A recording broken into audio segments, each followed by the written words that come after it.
Las cámaras de vida misionera recorren el mundo para contarle el trabajo de misioneros y misioneras que entregan su vida en favor de los más pobres. En esta ocasión, en nuestro paso por Centroamérica, llegamos a Honduras, un pequeño país de personas amables y lugares paradisíacos donde la inseguridad, la violencia y la migración son realidades palpables. Acá nos encontramos con Óscar Rodríguez Maradiaga, un reconocido obispo hondureño por su compromiso con los más necesitados. Fue nombrado cardenal por Juan Pablo II en el año 2001. Su nombre ha sido propuesto como papable en 2 ocasiones y actualmente es considerado uno de los hombres de confianza del Papa Francisco. Aprovechamos esta oportunidad para dialogar sobre algunos aspectos significativos de la Iglesia, la importancia de la dimensión misionera y la posibilidad de ir más allá de nuestras fronteras. Para mí es un punto central y una iglesia particular que no tiene misioneros oyentes es una iglesia incompleta. Hoy creo que debemos reafirmar esto y el Papa Francisco nos lo está diciendo con gestos también. Pensemos que en Asia está el 60% de la población mundial, pero Asia es pequeñísima en la población católica, pequeñísima, y no digamos en misioneros. Esta dimensión misionera que es tan importante en la iglesia y que el Papa Francisco, como buen autor de la conferencia de Aparecida, del documento de Aparecida, no cesa de seguirnos llamando. La iglesia que él quiere es una iglesia en salida, no una iglesia ensimismada o autorreferente, sino una iglesia misionera, una iglesia samaritana, una iglesia de diálogo, y nosotros hemos asumido ese proyecto de vida de Evangelii Gaudium como alma de los planes pastorales de nuestras diócesis y lógicamente seguimos impulsándolas a través del CELAM, que ha asumido también Evangelii Gaudium como centro del plan operativo para estos 4 años. A mi juicio, el próximo Papa debería ser asiático y tener esa proyección de todo el mundo católico. Yo he pedido al Señor, desde el primer COMLACAM de Argentina, he pedido al Señor, dame sacerdotes que quieran ir a misión adyente. Y quise empezar el año pasado enviando 2 a una diócesis de Panamá muy necesitada de clero. Lamentablemente ellos no pudieron quedarse por una problemática interna de allí, pero yo sigo tratando y espero tener algunos sacerdotes para enviar antes de que yo tenga que renunciar, porque para mí la misión adyentes es central y todas las diócesis del mundo deberían sentir eso, de que hemos recibido tanto y no podemos quedarnos viéndonos a nosotros mismos. Algunos, incluso congregaciones misioneras, le están echando un poco de azúcar al concepto adyentes, al concepto de adyentiles, de ir más allá, no solo de ir más allá de nuestra frontera, sino del que no conoce en absoluto nada de Cristo. ¿Qué nos dice al respecto? No, yo creo que debemos ir más allá de nuestras fronteras y en el sentido de Vaticano II, lo que significa adyentes. Y no quedarnos pasivos, no puede ser. La misión da vida a una diócesis. Y una diócesis que tiene misioneros adyentes es una diócesis que crece. Eso lo he podido yo contemplar en muchas partes del mundo, mientras servía en el CELAM, mientras servía en Cáritas Internacionales. Yo creo que esto es imprescindible y no debemos, como me dijo San Juan Pablo II cuando se trató de lo de la deuda externa, que él acababa de sacar Tercio Milenio Adveniente y tomó el librito, estábamos ahí los directivos del CELAM comiendo con él en su casa, sacó el librito y me dijo, no quites el dedo del renglón, lo de la deuda externa. Así tenemos que hacer con la misión adyentes, no quitar el dedo del renglón. La oración es algo indispensable en la vida de los cristianos y una buena manera de fortalecernos. Monseñor Rodríguez Maradiaga nos habla de las claves para alimentarnos como cristianos. Y la lección divina. Para mí la lección divina, o sea, la lectura orante de la Biblia, es una necesidad urgente para la nutrición espiritual de nuestros católicos hoy día. Tantas veces yo he escuchado personas que me dicen, yo me fui a una iglesia evangélica porque ahí nos dan la Biblia.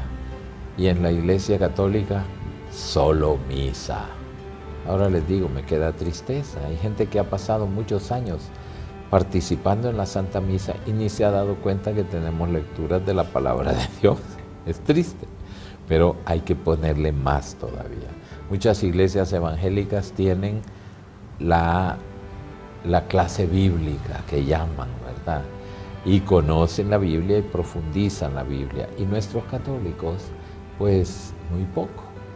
De tal manera que hemos perdido muchos católicos por búsqueda de la palabra. Ahora tenemos que dársela. Y la lección divina para mí es clave. Yo he pedido a todos mis párrocos que al menos una vez a la semana tengan lección divina para los fieles. Y está dando muy buen resultado. ¿Cuántas horas o cómo ora usted? Muy Si lindo saber también. si es... Sí, mire, también ahí me ha enseñado muchísimo el Papa Francisco, que es un hombre de intensa oración. Él se levanta a las 4:30 de la mañana y después de asearse y todo, dedica la oración hasta las 7 menos 5 minutos, que baja a la capilla de Santa Marta y celebra la Santa Misa. Después empieza una jornada muy intensiva, pero a las 7 de la noche, de 7 a 8, tiene una hora santa. Pase lo que pase, Él está ahí. Todo esto, claro, yo no he logrado todavía levantarme a las 4:30, pero me levanto a las 5:30. Y antes de salir de mi habitación, yo ya he dedicado un buen tiempo a la oración, porque yo sé que a lo largo del día hay tantísima ocupación que es más difícil. Y luego, para mí, como salesiano, me enseñaron a orar en medio del trabajo y no tanto estar, digamos, pendiente. Sí, leo la palabra, hago una lectura espiritual, pero mi oración se vuelve más vivencial en lo que me toca hacer. Si estoy en un grupo de jóvenes, orar con los jóvenes y orar por los jóvenes. Si estoy con un grupo de adultos, si recibo alguna visita, también eso es motivo para mi oración. Y por la noche también dedico más o menos una hora antes de ir a dormir. Pero eso me da mucha paz, me da mucha alegría.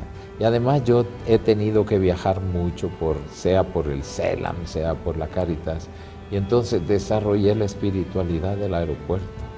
El Papa Francisco nos dice que no debemos ser obispos del aeropuerto, pero para mí es espiritualidad del aeropuerto. Por ejemplo, no enojarme si cancelan un vuelo, si está retrasado, si tengo que aguantar hambre o sueño, no quejarme, orar por las personas que yo veo tristes, porque hay mucha persona triste en un aeropuerto, algunos que dejan la familia, otros que están llorando. A veces me ha tocado también oír confesiones en los aeropuertos y después orar por el personal. Hay tantos pilotos, tantas aeromosas, tantas personas que trabajan en esa industria y pues si me toca estar ahí, pues también oro por ellos. El Papa Francisco, en junio del 2015, presentó al mundo la encíclica Laudato Si, que significa Alabado seas. Esta carta, dirigida a toda la humanidad, hace referencia al cuidado de nuestra casa común, el planeta Tierra. Es una crítica al consumismo y al desarrollo irresponsable para combatir el cambio climático, tomar conciencia y vivir en armonía. Yo quiero decirle en primer lugar que Laudato Si ha sido el esfuerzo de un pontífice que fue atacado, que fue adversado por eso, que incluso llegaron algunos cercanos a él a decirle: ¿para qué? Este es un tema de científicos, el calentamiento global. El Papa no cedió, sino que siguió una trayectoria admirable haciéndose aconsejar. Yo le puedo decir que en Laudato Si trabajaron cerca de 200 expertos, dándole al Papa toda cantidad de informaciones.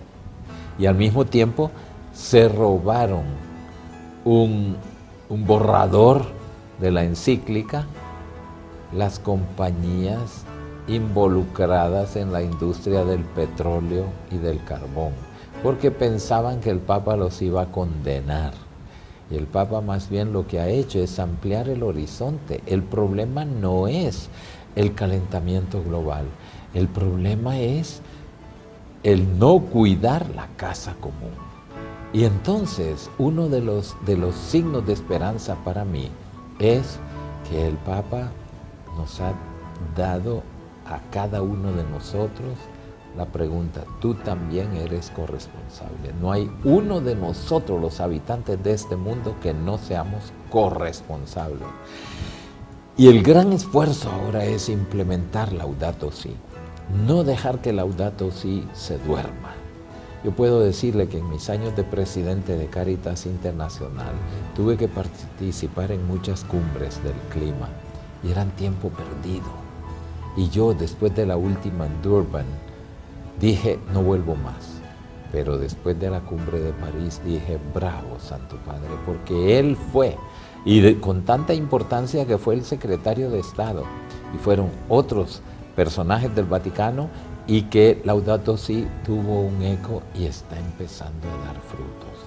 Ahora nos toca, es la responsabilidad para mí de cada obispo, no dejar que Laudato Si se duerma, sino volver a traerla al punto de partida. Aquí este año hemos tenido una plaga que está destruyendo los pinos.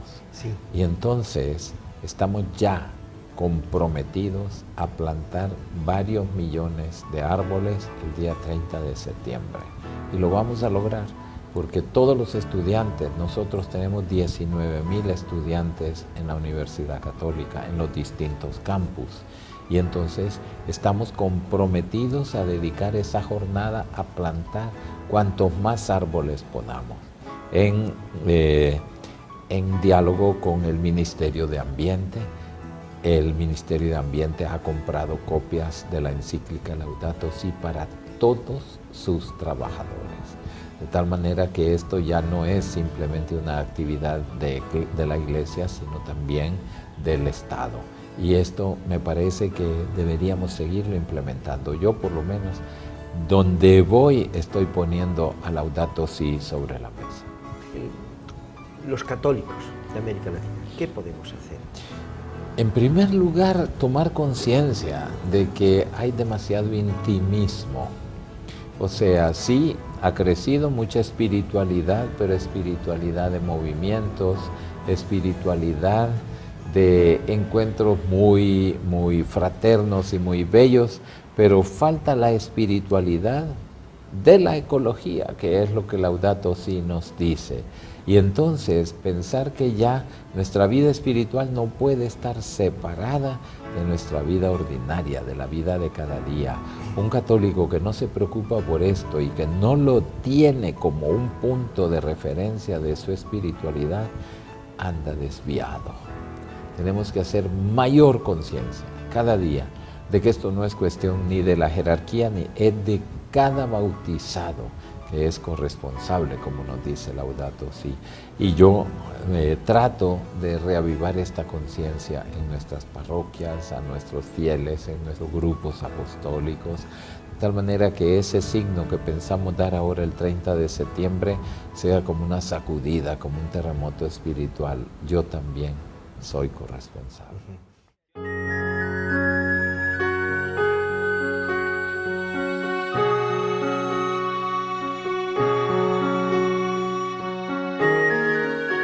Hablar de vocaciones es hablar de un llamado. Todos en la vida tenemos una vocación, unos a formar parte de un matrimonio y otros son llamados a la vida religiosa para entregarse al servicio de los más necesitados. Monseñor Rodríguez Maradiaga nos explica por qué Honduras ha tenido un repunte de vocaciones en los últimos tiempos. Los jóvenes sienten más inquietud hacia la vida consagrada. Y aquí éramos el país con menos vocaciones de toda América Latina. Un milagro que tiene varios componentes. El primero fue la visita de Juan Pablo II. 1983 es un punto de inflexión completamente. Después de esa visita, los jóvenes empezaron a pensar y desde entonces empezó el crecimiento de las vocaciones. Lento, pero bastante firme. Yo quiero decirle, cuando yo fui nombrado obispo auxiliar de aquí, de Tegucigalpa, en 1978, la diócesis tenía 2 seminaristas mayores y los 2 tuvimos que despacharlos. El seminario tenía 14 y ahora pasamos de casi 160. Y cada año tenemos unos 40 o 50 candidatos nuevos. Es verdaderamente una bendición de Dios. La oración y el testimonio han sido un pilar fundamental para que los jóvenes sientan y respondan al llamado a ser parte de la vida religiosa, además de un importante acompañamiento a las familias. Porque en todas las parroquias, todos los jueves hay una hora santa vocacional. Luego el testimonio, porque los seminaristas van a las parroquias y en las vacaciones van a un mes de misión en alguna de las parroquias más necesitadas o en alguna de las diócesis con menos clero. Todo esto ha sido ejemplar. Y luego también cercanía con las familias, con los padres de familia y tratar de sembrar ahí que la vocación al sacerdocio o a la vida consagrada no es perder un hijo. Fíjese que las religiosas mujeres doblan el número de sacerdotes de Honduras, porque también han crecido, también hay congregaciones autóctonas y ya la vida consagrada o el sacerdocio no es allá una excepción lejísima, ¿no? Ya es algo que entra en los planes de mucha juventud. Otro aspecto importante ha sido el dinamismo del sacramento de la confirmación entre jóvenes, a ser posible a los 18 años y si se puede, pues también continuar. Porque son los años en que se toman compromisos definitivos y se les presenta a los jóvenes ya como una opción de vida. También seguir al Señor, pues hay bastante, gracias al Señor, pero falta mucho todavía. La vida religiosa, así como el matrimonio, son las opciones de vida más importantes que pueden tomar los jóvenes. Por lo tanto, necesitan una preparación importante. Si hay una laguna hoy día en la pastoral matrimonial, es la prematrimonial. La hacen consistir casi en todos los países en un par de charlas o 2 días de charlas, más o menos, como una pequeña untadita. Pero resulta que las opciones más grandes de la vida no se improvisan, sino que se preparan. Y entonces la preparación a la opción de vida tiene que dar más tiempo.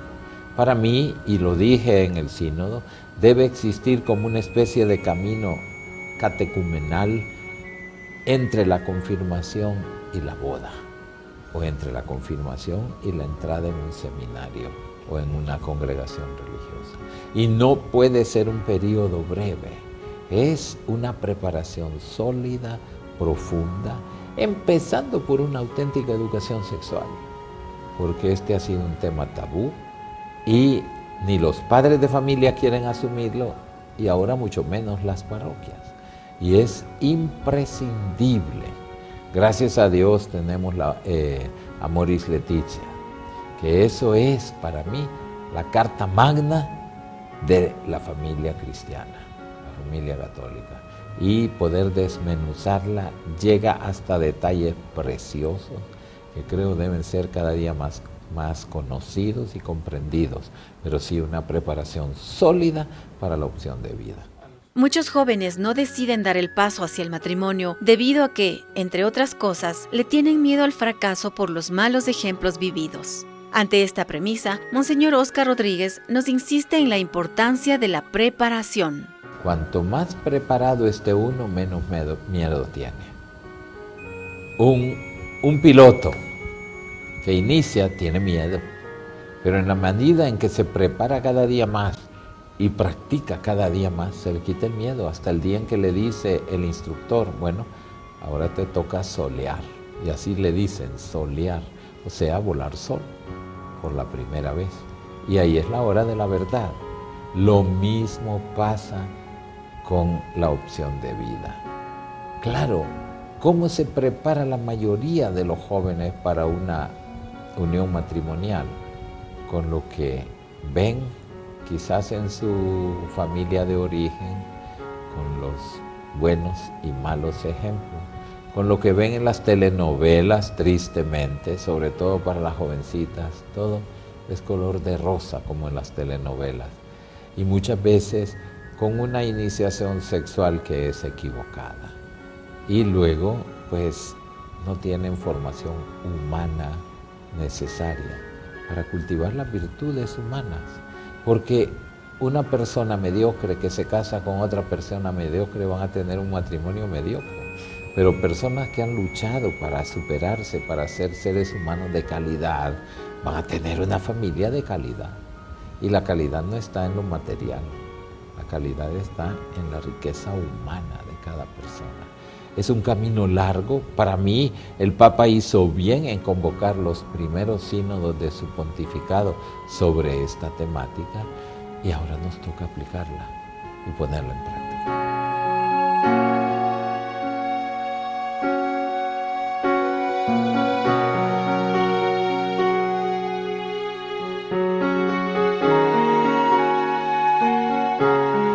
Quiero agradecer este programa. Quiero decirles que todos ustedes tienen que ser evangelizadores a través de los medios, porque evangelizar no es simplemente hablar ante una cámara o ante un micrófono. Evangelizar es dar testimonio, y dar testimonio de que hay valores que merecen la pena, que vale la pena sintonizar un canal católico o escuchar una radio católica, que no es simplemente el mismo mensaje de siempre. No, la novedad del Evangelio es perenne, y por consiguiente debemos alimentarnos de la palabra de Dios, del pan de vida. Suelo decirle a los jóvenes, hoy día tenemos las mejores tecnologías de comunicación y de orientación. Hoy día el famoso GPS o el satélite ya nadie se puede perder, porque con esas coordenadas sintoniza el lugar y lo lleva directo. Así hay un GPS espiritual, y debes sintonizar 3 satélites todos los días: la palabra de Dios, el pan de vida y María Santísima. Traten de guiarse así y nunca se van a perder.